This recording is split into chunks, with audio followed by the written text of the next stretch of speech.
오늘 우리가 볼 말씀은 사무엘하 11장 18절부터 말씀드리겠습니다. 18절에서 24절까지입니다. 18절부터 24절까지 먼저 읽겠습니다. 요압이 사람을 보내 그 전쟁의 모든 일을 다윗에게 보고할세.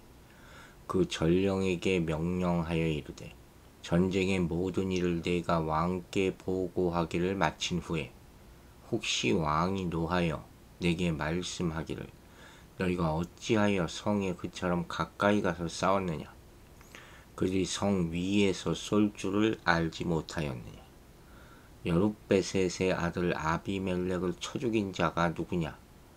여인 하나가 성에서 맷돌 윗짝을 그 위에 던지매 그가 데베스에서 죽지 아니하였느냐?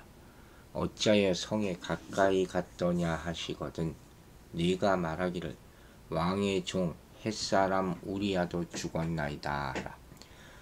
전령이 가서 다윗에게 이르러 요압이 그를 보낸 모든 일을 다윗에게 아뢰어 이르되 그 사람들이 우리보다 우세하여 우리를 향하여 들러 나오므로 우리가 그들을 쳐서 성문 어귀까지 미쳤더니 활 쏘는 자들이 성 위에서 왕의 부하들을 향하여 쏘매 부하 중 몇 사람이 죽고 왕의 종 햇사람 우리야도 죽었나이다 하니 슬픈 이야기가 계속되고 있죠.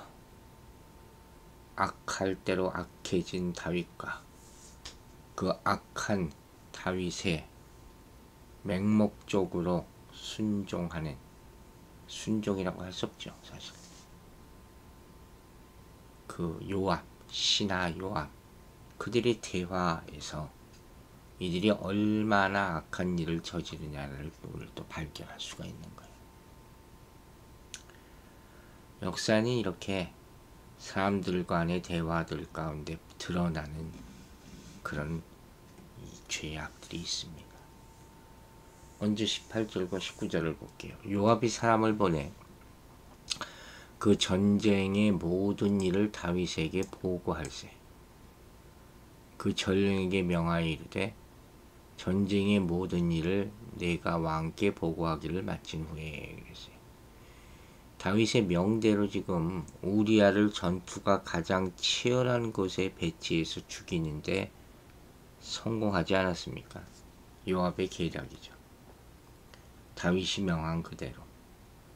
그러니까 이제 그 일을 잘 마쳤다고 요압이 다윗에게 전령을 보내서 전쟁의 진행 상황에 관해서 보고하게 하는 거예요. 근데 참 보고하면서도 어떻게 보고하겠어요? 달랑 우리야가 죽었습니다. 이렇게만 보고할 수가 없잖아요. 전체 전황을 다 보고하면서 우리야도 죽었습니다. 이렇게 해야 되는데 그러다 보니까 헛된 생명들이 너무 많이 죽어나갔어요. 참 그러니까 참 이러지도 못하고 저러지도 못하고 하는 지금 그런 상황인 거예요. 그래서 20절부터 이렇게 말합니다. 혹시 왕이 노하여 내게 말씀하기를 너희가 어찌하여 성에 그처럼 가까이 가서 싸웠느냐? 그들이 성 위에서 쏠 줄을 알지 못하였느냐? 여룻베셋의 아들 아비멜렉을 쳐 죽인 자가 누구냐? 여인 하나가 성에서 맷돌 윗짝을 그 위에 던지매 그가 데베스에서 죽지 아니하였느냐? 어찌하여 성에 가까이 갔더냐 하시거든 내가 말하기를 왕의 종 햇사람 우리야도 죽었나이다. 좀 가증스러운 그런 대화를 이미 생각하고 짜고 치는 뭐라고 얘기하잖아요. 그거예요. 요압이 여기서 혹시 왕이 진노하여 이런 걸 물어보거든 햇사람 우리야도 죽었다고 말하라. 이렇게 얘기한 것은 이미 다 왕의 계략을 알고 있었다는 얘기죠. 즉 요압이 가정한 다윗의 두 가지 질문이 뭡니까? 하나는 왜 위험하게 암몬 자손의 도성에 그처럼 가까이 가서 싸웠느냐? 전쟁에 능한 사람들인데 그들이 성 위에서 활을 쏠 거라는 사실을 알지 못하고 그렇게 가까이 갔느냐 하는 것이고, 또 하나는 이 역사적인 예를 드는 것이죠. 여룻베셋의 아들 아비멜렉이 그러다가 죽지 않느냐. 어떤 특별히 또 부끄럽게도 어떤 여인이 성벽 위에서 그 머리 위로 맷돌짝을 던져가지고 그것에 맞아 죽은 그런 경험이 이스라엘 군대에 멀리 퍼져 다 알고 있지 않느냐. 그런 꾸짖음이 있을 것이라 예상한 거죠. 여기서 나오는 여룻베셋이라는 인물이 있잖아요. 이게 기드온의 별명이 여룻베셋이에요. 본래 기드온의 별명이 여룻바알이었는데 바알이라는 명칭이 이방신의 이름 아닙니까? 앞에서 몇 번이나 나왔어요. 그래서 이스라엘 사람들이 이름을 좋아하지 않았단 말이에요. 그래서 베셋으로 바뀌어졌다. 이미 말한 바 있죠. 아비멜렉은 기드온이 세겜의 첩을 통해서 나온 아들이에요. 그게 아비멜렉이에요. 그는 부친이 죽은 후에 자기 형제 70인을 모두 죽이고 므낫세 족속에 대한 모든 통치권을 장악하게 되죠. 그래서 이에 반발한 세계 사람들이 가알을 지도자로 해서 이 아비멜렉에 대항을 하지만 이 아비멜렉이 오히려 그들을 물리치고 성을 헐고 세계 망대에 있는 사람 1000명을 불살라 죽었다고 사사기 9장에 보면 그 기록이 나와요. 만만치 않은 사람이었죠. 그리고 그런 여파를 몰아서 이 아비멜렉이 데메스마저 치려고 했는데 그때 도리어 한 여인이 망대 위에서 던진 맷돌에 맞아 죽은 그런 기록이 있거든요. 사사기 9장 50절부터 그 이야기가 상세하게 나옵니다. 그러니까 지금 아비멜렉의 이러한 역사는 전쟁에 능한 다윗 왕과 요압 외에도 이스라엘의 많은 군 지휘관들에게 전쟁에 있어서 중요한 한 가지 전술을 깨우쳐주는 그런 일이었던 거예요. 즉 수세에 몰린 적의 성 가까이 가는 것은 우발적인 죽음을 초래하기 쉬운 그런 위험스러운 일이라는 거예요. 여러분 역사 그 전쟁 영화 그 보면 그런 거 많이 나오잖아요. 이 성을 수비하는 사람과 공격하는 군대가 있단 말이에요. 공격하는 군대는 뭐 옛날에 보면 저 사다리 같은 거 만들어 가지고 성 위로 올라가지 않습니까? 성을 지키는 군인들은 그걸 막아내려고 막 뭐 뜨거운 물, 기름물을 붓고 활을 쏘고 난리를 친단 말이야. 그 장면이. 그러니까 바로 성에 가까이 가면 갈수록 죽을 확률이 얼마나 크겠습니까? 이런 이야기는 이스라엘 군대에서도 다 아는 거예요. 지휘관들에게 널리 다 알려졌던 사실이에요.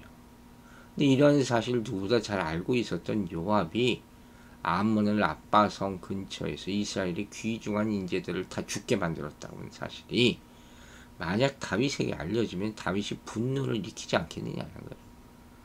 정상적인 전시 상황에서는 반드시 그랬겠죠.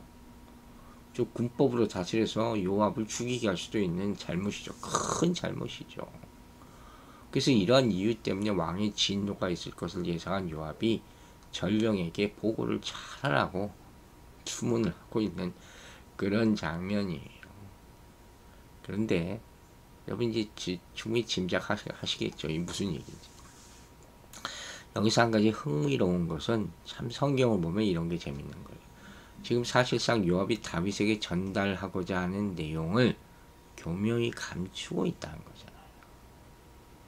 요압이 사사기 9장의 아비멜렉의 이야기를 보고 내용에 집어넣은 데는 두 가지 목적이 있어요. 한 가지는 사사기 9장에는 한 남자 아비멜렉이 한 여인에 의해서 죽임을 당합니다. 맷돌에 맞아서. 여기서는 한 남자 다윗이 한 여자 밧세바를 위해서 살인을 해요.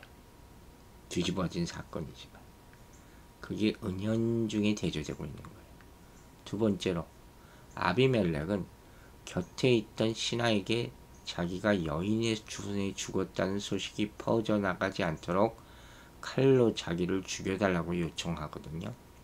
사사기에 보면 그 내용이 나와요. 근데 다윗은 자신의 비열한 행동에 관한 소식이 퍼져나가지 않도록 오히려 감추려고 합니다. 얼마나 대조적인 그런 이야기예요. 이때 비교해서 아마 볼 수가 있다는 거예요. 어쨌든 요압은 이 스토리를 알고 있는 거예요. 또 다윗과 밧세바가 뭔가 관계 있다는 것도 추측을 한 거죠. 그래서 마지막에 뭐라고 얘기해요? 햇사람 우리야도 죽었나이다. 사실 이 얘기 하려고 그런 거죠. 즉 성 가까이에서 많은 군사들을 잃은 요압이 자기의 실수를 무마시킬 수 있는 단 한 가지 이유는 이거밖에 없어요. 그러니까 이 실수가 다윗과의 명령을 수행하는 과정에서 도저히 피할 수 없는 필연적인 불상사였다는 그럴듯한 해명이죠. 이건 사실 요압으로서는 어쩔 수 없었겠죠. 어떻게 성을 공격하는데 우리 한 사람만 보낼 수가 있겠습니까? 다 보내야지. 우리 하나 죽이려고 다른 군인까지 죽여야 됐다는 것이죠. 안타까운 것이죠. 실제로 햇사람 우리아가 죽었다. 이 소식이야말로 다윗이 듣고 싶어 했던 소식이고, 다윗이 왜 이렇게 많은 군사를 잃었느냐 할 분노를 진정시킬 수 있었던 유일한 방법이었다는 거죠. 그래서 이렇게 말합니다. 그래서 이제 전령이 가서 22절부터 얘기합니다. 다윗에게 이르러 요압이 그를 보낸 모든 일을 다윗에게 아뢰어 이르되 그 사람들이 우리보다 무세하여 우리를 향하여 들러 나오므로 우리가 그들을 쳐서 성문 어기까지 미쳤더니. 설명을 자꾸 하는 거예요. 죄를 지면 구구절절 말이 많아집니다. 잘못을 만든 사람들은 그것을 막기 위해서 또 다른 거짓말을 하고 또 다른 거짓말을 하고 걷잡을 수 없는 거짓말을 해요. 그걸 믿는 사람들이 있어요. 어쨌든 그것을 저지르는 사람들은 그 죄값을 치러야 됩니다. 그 사람들이 우리보다 우세하여 이렇게 변명을 하는 거예요. 이 말인즉슨 당시 수세에 몰리고 있었던 암몬 사람들 중에 힘센 용사들이 라빠성을 포위하고 공격했던 이스라엘군 중에 가장 취약한 지역을 골라 집중적으로 공격했다는 얘기거든요. 물론 여기가 바로 요압이 의도적으로 우리아를 배치한 그런 곳이었을 거예요. 죽이려고. 따라서 이들은 우리아의 군사들은 후퇴해서 들러 나올 수밖에 없었던 것이고, 다른 진의 군사들의 지원을 받아 반격해서 다시 성문 어기까지 미칠 수 있었던 것이죠. 충분히 우리가 그림을 그려도 그려볼 만한 전황이라고 할 수 있어요. 어쨌든 이 패배에는 변명의 여지가 없죠. 이건 명백한 살인이고 1차적으로는 다윗에게, 그리고 다윗의 명령을 수행한 요압에게 책임이 있던 거죠. 짜여진 계획에 따라서 죽인 거니까. 그래서 이 상관의 명령에 대한 맹목적인 순종, 이것이 하나님의 율법에 불순종하는 것이 된다면 그것은 절대로 선한 일이라고 할 수 없는 것이죠. 요압이 정말 올바른 사람이어서 이런 죄를 범하도록 명령받았을 때 기꺼이 직언을 했다면 우리아를 감춰줄 수도 있었잖아요. 그럼 나머지 군사들도 이렇게 죽지 않게 됐을 것이라는 것이죠. 그러나 다윗 왕은 양심의 가책도 별로 없고 단지 왕을 기쁘게 하기 위해서는 살인까지도 서슴없이 저지르는 그런 사람을 군대의 장관으로 삼고 있었다는 거예요. 초록이 동색이라는 말이 있어요. 다 똑같다는 거죠. 다 똑같으니까 이런 악한 일이 벌어지는 것 아닙니까? 그게 참 안타깝다. 성문 어기까지 미쳤다. 아까도 말했잖아요. 우리아에게 죽음을 몰고 온 사건의 본질을 말하는 거예요. 공격받기 쉬운 지점인 성문은 가장 강력하게 방어되고 있었을 것입니다. 거기서 대고 공격을 하니까 나 죽여주시오 하는 것이죠. 24절 봅니다. 활 쏘는 자들이 성리에서 왕의 부하들을 향하여 쏘매 왕의 부하 중 몇 사람이 죽고 왕의 종 햇사람 우리아도 죽었나이다. 강조해서 또 얘기하는 것이죠. 성벽 가까이에, 너무 가까이 접근해 있어가지고 궁수의 화살뿐만 아니라 그들에게 던질 수 있는 모든 무기의 표적이 됐을 것이죠. 이런 무리한 접근을 시도할 때 예상되는 상황을 이스라엘 군대가 왜 몰랐겠냐는 거예요. 스스로 위험에 노출시킨 것이죠. 이건 당연히 책망받아야 될 일이다. 그리고 여기서 보면 우리아를 이렇게 왕의 종이다 이렇게 표현했어요. 그야말로 다윗에게 마치 노예같이 헌신한 충성당한 신하였다 하는 것을 다시 한번 상기시켜주는 것이죠. 그러나 결론적으로 아마도 다윗은 이렇게 우리아가 죽었다는 보고를 받고서는 속으로 안도의 한숨과 쾌재를 불렀을 것이다. 악인이 마치 승리한 것 같이 보이죠. 이처럼 다윗은 어떻게 해서든지 자신의 불의한 죄악을 감추려 한 계략이 마침내 성공을 거두자 우리아가 자신의 충직한 신하였다는 사실은 전혀 안중에도 없었던 것. 자신의 명예만 지키면 된다. 자신의 욕심만 채우면 된다. 이렇게 우리아의 충성과 대비되는 다윗의 폭정, 배은망덕한 행위가 나타나고 있는 것. 세상에도 이런 일이 많죠. 우리는 이런 일에 악한 일에 빠지지 말아야 되겠습니다. 이 이야기를 들으면서 우리는 계속 회개할 기회를 놓치지 말라 하는 겁니다. 일단 악이 들어오면 우리는 방어할 수 없어요. 투레 이미 늦은 것이죠. 그 전에 방비하고 돌이키는 우리 모두가 될 수 있기를 주의 이름으로 축원합니다. 기도하겠습니다. 아버지 하나님, 오늘도 다시 한번 우리 자신을 돌아보게 하심을 감사드립니다. 우리가 수없이도 많이 악한 일을 살면서 저질렀을 것입니다. 내 의도건 의도가 아니든 순간적으로 했던 계획했던 다 같은 죄입니다. 회개하게 하여 주시옵소서. 우리를 지켜주시는 분이 하나님 한 분뿐인데 순간순간 세상의 욕망에 빠져 저지르는 죄도 너무도 많습니다. 이 모든 죄를 용서하여 주시옵소서.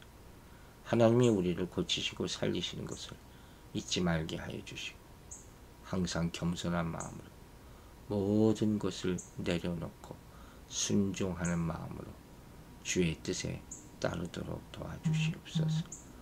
우리 인생 사는 것이 우리 마음대로 안 됩니다. 그걸 빨리 깨달아 알게 하여 주시고 정말로 주님의 뜻에 합당한 삶을 매일마다 실천하며 살 수 있는 우리 모두가 되게 도와주시옵소서. 연약한 자들을 구원의 길로 인도하여 주시고 병중에 있는 자들을 불쌍히 여겨 치료하여 주시며 돌보는 모든 사람들에게 힘과 용기와 소망을 허락하여 주시옵소서. 오늘 하루의 삶 가운데 하나님의 선한 것들이 충만하게 일어나기를 간절히 구하고 원하오며 우리를 구원하시는 우리 구주 예수 그리스도의 이름으로 기도했습니다. 아멘.